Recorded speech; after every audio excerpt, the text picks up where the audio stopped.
Continues our team weather coverage. Peyton, fire officials concerned about fires starting and spreading quickly on days like this because there's a lot of dry brush in the Bosque and in the mountains.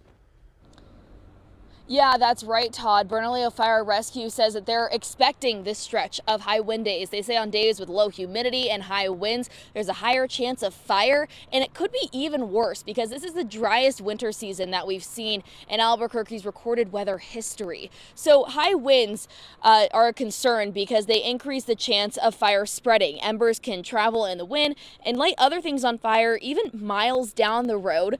The fire marshal says they want to make sure that nobody in the community is burning anything outside because of the risk of lighting the bosque or homes on fire.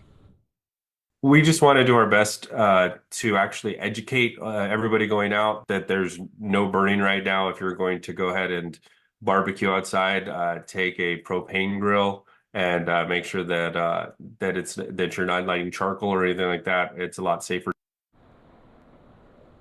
Yeah, to stay safe, also don't throw any cigarettes or matches out your car window. You can also see all of this brush behind me right here. So if you're in a high fire risk area, you might want to clear out those loose leaves, those pine needles, and all of this brush because that could be fuel for fire. Reporting live, I'm Peyton Spellacy, KOAT Action 7 News.